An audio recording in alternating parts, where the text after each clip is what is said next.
অনেকের কাছে এমনিতেই দুইয়ের পরিপূরক কঠিন লাগে, তারপর যদি এরকম প্রশ্ন আসে যে এত থেকে এত দুইয়ের পরিপূরকের মাধ্যমে বিয়োগ করো, মানে বিষয়টা হচ্ছে সাধারণত আসে যে দুইয়ের পরিপূরকের মাধ্যমে যোগ করো বা পার্থক্য বের করো, কিন্তু এরকম বিয়োগ কম আসে। এরপরেও যদি বিয়োগ আসে তারপরে তোমরা পারবে, বুঝবে ব্যাপারটা। কিন্তু যদি কখনো মানে এরকম সংখ্যা থাকে যে দুটোই ঋণাত্মক মানে বিয়োগ আকারে আছে, সেটা আবার বিয়োগ করতে বলছে আবার দুইয়ের পরিপূরক মাধ্যমে, তাহলে অনেকেই গুলিয়ে ফেলবে। তো আমি এই প্রশ্নটি কেন তোমাদেরকে এখন বুঝাবো, আমরা দেখছি যে 2023 এবং 24 সালে দু একটা বোর্ড এই ধরনের প্রশ্ন করেছে যে দুইয়ের পরিপূরকের মাধ্যমে পার্থক্য, এই ধরনের প্রশ্ন থাকেই, কিন্তু ফরম্যাটটা ছিল এরকম যে দুটি সংখ্যায় ঋণাত্মক আকারে। তাহলে দেখা যাচ্ছে যে অনেকে পরীক্ষার হলে গুলিয়ে ফেলবে যে আসলে এইটা কেমনে করব। তো আমি আজকে এই জিনিসটা তোমাদেরকে বুঝাই দিচ্ছি যে মাইনাস অর্থাৎ ঋণাত্মক আকারে থাকার পরেও কিভাবে দুইয়ের পরিপূরক করে। সবাই একটু মনোযোগ সহকারে দেখো। আর তোমরা চাইলে কিন্তু আমার কাছে আইসিটি ঘরে বসে অনলাইনে পড়তে পারো, ইনশাল্লাহ আইসিটিতে কোনো সমস্যা হবে না এবং সর্বোচ্চ নাম্বার পাবে। বিস্তারিত জানতে আমার এই নতুন হোয়াটসঅ্যাপ নাম্বার এসএমএস দিও। ওকে। আচ্ছা, এই ধরনের প্রশ্ন তুমি কিভাবে করবা? আমাদের প্রথমে হলো প্রশ্ন ধরতে হবে এবং বুঝতে হবে। এখানে বলছে এত থেকে এত দুইয়ের পরিপূরকের মাধ্যমে বিয়োগ করো, তো তোমাকে কি করতে বলছে? বিয়োগ করতে বলছে। আমি যদি একটু বুঝাই তোমাকে যে এত থেকে এত অর্থাৎ -46 থেকে -30 কি করতে বলছে, যোগ না বিয়োগ? যদি যোগ করতে বলতে এখানে তুমি যোগ চিহ্ন দিবা, যদি বিয়োগ করতে বলে এখানে তুমি বিয়োগ চিহ্ন দিবা। আচ্ছা, এবার তোমরা স্কুলে এই ধরনের অঙ্ক অনেক করছে বা তোমাদের মনে আছে, বলো তো মাইনাসে মাইনাসে গুণ করলে কি হয়, বা প্লাস মাইনাস গুণ করলে কি হয়? এগুলো তুমি পড়ছো না? আচ্ছা, তোমরা সবাই জানো মাইনাসে মাইনাসে গুণ করলে প্লাস হয়। তাহলে ঘটনাক্রমে দাঁড়ালো কি? দাঁড়ালো হচ্ছে -46 মাইনাসে মাইনাসে গুণ করলে +30 হয়ে গেল। দেখছো? তাহলে এবার এবার কি করতে হবে? এই যে যে দুইয়ের পরিপূরক, এই দুইয়ের পরিপূরকের কাজ হচ্ছে ঋণাত্মক সংখ্যাটি মানে তৈরি করা। তো এখানে -46 এবং +30, তো এই জায়গায় এই +30টাকে তোমার দুইয়ের পরিপূরক করা লাগবে না। মানে তুমি -46কে দুইয়ের পরিপূরক করবা আর +30কে শুধু বাইনারি করবা। এরপর -46 এর দুইয়ের পরিপূরকের মান আর +30 এর বাইনারি মান যোগ দিলে তোমার অ্যান্সার হয়ে যাবে। এবার তুমি বলতে পারো স্যার অ্যান্সারটা কত হবে? আমি যদি একটু বুঝাই। আচ্ছা, আমাকে বলো তো এই ফলাফলটা কত হবে? মানে এখানে এখন কত লিখবো আমি? এখানে কত লিখবো? -46 +30, এখানে পার্থক্যটা কত হবে? পার্থক্যটা হবে -16, কারণ মাইনাসের সংখ্যাটা বড়। তো সেখান থেকে 30 বাদ দিলে -16 হয়। আচ্ছা, তো এবার -16 কিসে আছে? ঋণাত্মকে আছে। তোমাদের এর আগে অনেক ক্লাসে আমি ধরো দুইয়ের পরিপূরক যখন শিখাইতাম, যে বলতাম 25-এর দুইয়ের পরিপূরক করো, 30-এর দুইয়ের পরিপূরক করো। তো ধরো অ্যান্সারটা কত হবে যেটি বলতে চাইলাম, যে তুমি নর্মালি 16-র দুইয়ের পরিপূরক করো। আমি যদি তোমাকে বলি যে এই 16 সংখ্যাটির দুইয়ের পরিপূরক করো, তোমার 16 সংখ্যাটির দুইয়ের পরিপূরক করলে একটা অ্যান্সার আসবে না? কি অ্যান্সারটা আসবে? আমি যদি একটু বুঝাই, 16কে বাইনারি করলে হয় 1 0 0 0 0। কয়টা আছে? 5টা। লাগবে কয়টা? 8টা। সামনে আরো 3টা শূন্য যা আছে তাই, এটাকে বলা হয় প্রকৃত মান। যারা দুইয়ের পরিপূরক করছে তারা জানো।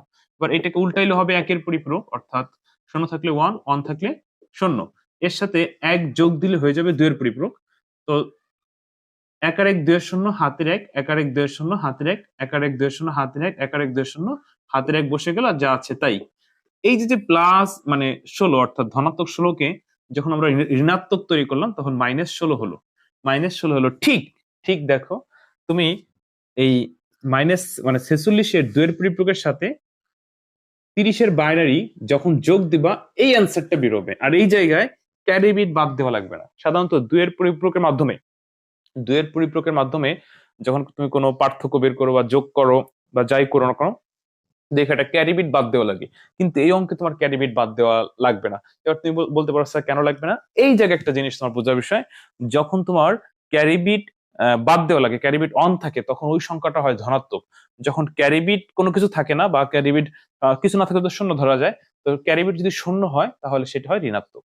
তাহলে ক্যারি বিট অন হলে কি হয়? ধনাত্মক। ক্যারি বিট শূন্য হলে হয় ঋণাত্মক। তো এই জায়গায় যেহেতু ফলাফলটা -16 আসবে, তো সেক্ষেত্রে তোমার কোনো ক্যারি বিট আসবে না। অটোমেটিকলি দেখবা যে মাইনাস অর্থাৎ 46 এর দুইয়ের পরিপূরক আর 30 এর বাইনারি যোগ দিয়ে দেখো এইটা আসবে, 100% এইটা আসবে। আর ওইটা মানেই -16। এবার তোমরা নিজেরা করতে পারবে না? মানে -46 এর দুইয়ের পরিপূরক আর 30 এর বাইনারি। এখন ধরো তুমি যদি বলো যে স্যার এটা একটু দেখাই দেন, করাই দেন, তার জন্য এই ক্লাসটা তোমার জন্য না। কারণ তুমি যদি দুইয়ের পরিপূরক করতে না পারো, বাইনারি করতে না পারো, বাইনারির মধ্যে যোগ করতে না পারো, তাহলে এই ক্লাসটি তোমার না। এই ক্লাসটি হচ্ছে তাদের যারা এই আমার এই ভাষাগুলো বুঝছে, আমার এই কথাগুলো বুঝছে, যারা বেসিক জানে আর কি। তো তোমরাও চাইলে ঘরে বসে বেসিক কিন্তু একদম শুরু থেকে বেসিক থেকে শিখতে পারবে। ওই যে শুরুতে বলছে আমার হোয়াটসঅ্যাপ নাম্বার SMS দিও। আমি হলো জাস্ট যারা পারো, মানে এই ক্লাসটি তাদের জন্য, যারা পারো তারা এরকম প্রশ্ন আসলে গুলায় না ফেলানোর পরে এরকম করলে মিলে যাবে, আমি সেটা বুঝাইলাম আর কি।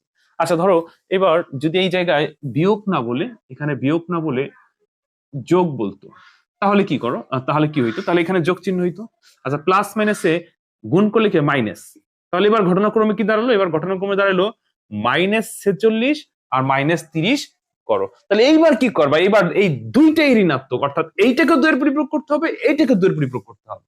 তাহলে এবার আমাকে বলো তো এই ফলাফলটা এখানে কত লিখবা, 46 আর 30 76,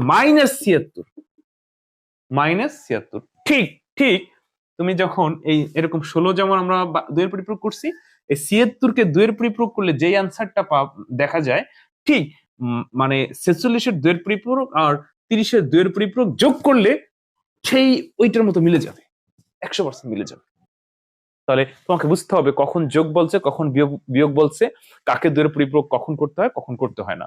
অর্থাৎ ধনাত্মক সংখ্যাকে কখনো 2 এর পরিপ্রয়োগ করতে হয় না, সবসময় ঋণাত্মক সংখ্যাকে 2 এর পরিপ্রয়োগ করতে হয়। যদি দুইটাই ঋণাত্মক থাকে দুইটাকে 2 এর পরিপ্রয়োগ করতে হয়। আমি কি বুঝাইতে পারছি? আমি হয়তোবা অল্প সময়ে এলোমেলো গুছিয়ে না বলে এলোমেলো হয়তো বলছি, বা যারা নতুন তাদের মাথার উপর দিয়ে এমনিই গেছে। যারা পুরাতন বা তোমরা যদি চাও আরো ভালো করে বুঝতে, তাহলে হয়তো পরবর্তীতে আমি কোনো ক্লাস আপলোড দেওয়ার চেষ্টা করবা। তোমরা আমার এই কোর্সে ভর্তি হলে ওইখানে এই ধরনের ক্লাস একদম বিস্তারিত দেওয়া আছে। ওকে, তো ঠিক আছে, ভালো থেকো, পরবর্তী ক্লাসে তোমাদের সাথে আবার কথা হবে। আল্লাহ হাফেজ।